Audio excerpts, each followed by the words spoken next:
What's going on, Leafs Nation? Welcome back to Maple Leafs Media.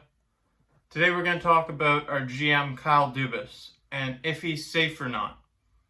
Is his job safe or not if the Maple Leafs face another first-round exit, or if they just win one playoff series?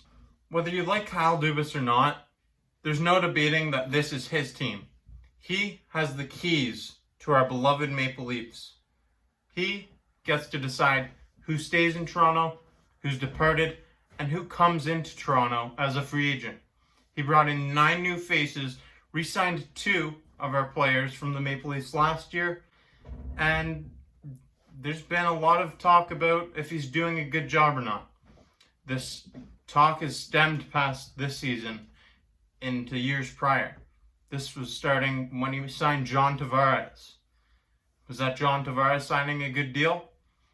It might cause us some sticky cap situations later on. But I mean, he brought the hometown kid to Toronto. The one that we all wanted. So, can't get on him too much for that.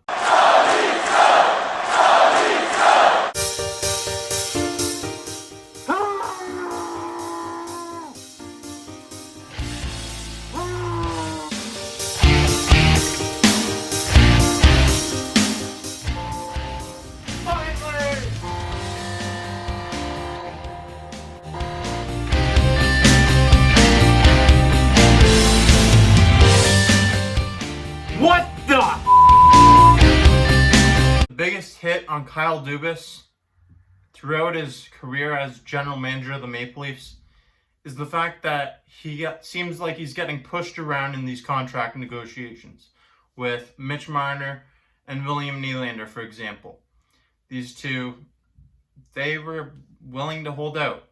Nylander did, and Marner threatened it. Ultimately, they both got the money that they desired. And honestly, you can't really blame Kyle Dubas that much for it, because he made a promise before he signed them that he was going to get all the big 4 re-signed, and he did.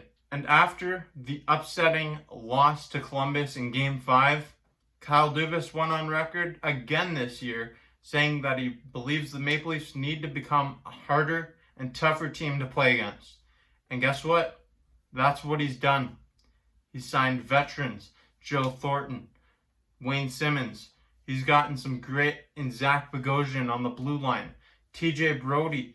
We've got a lot of good signings this year. And Kyle Dubas has made this team a tougher team to play against. And that's not to mention the fact that he has had very little to no money to work with. Very little room to operate. And he sent Andreas Johnsson to New Jersey in return for Joey Anderson, which created more cap room. He re-signed Joey Anderson for 3 years. 2 of those years are $750,000 contract with a 2-way option. So he can be sent up and down through the minors or the big leagues as pleased.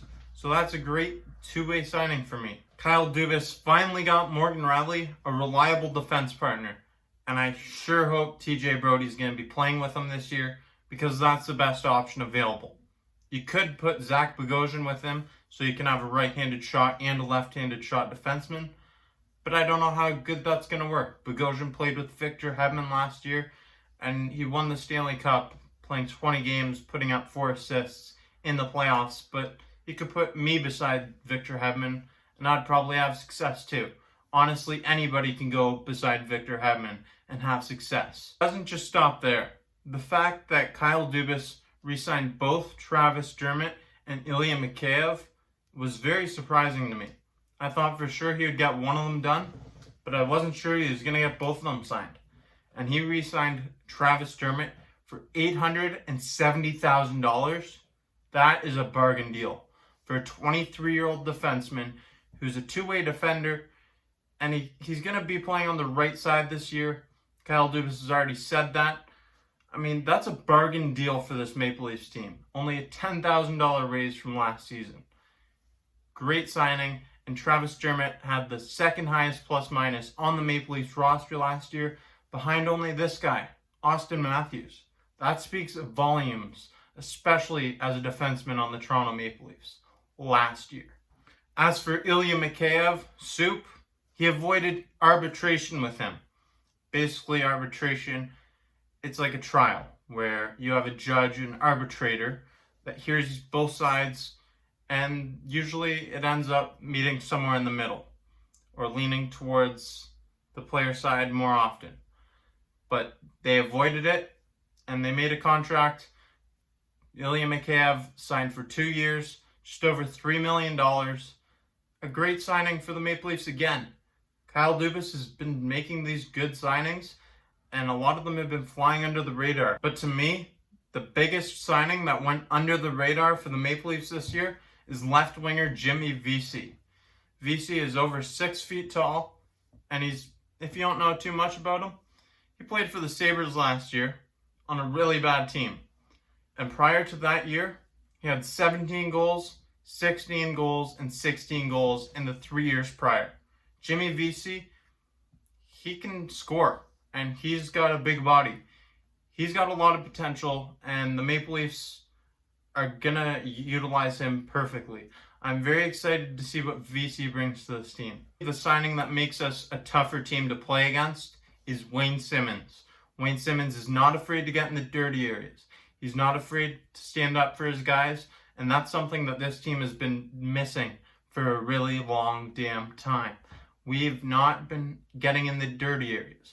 We've not had someone that will fight, who will stand up for our stars, Austin Matthews, John Tavares, Mitch Marner. We don't have that guy, and Wayne Simmonds is going to bring a whole nother dimension to this Maple Leafs team.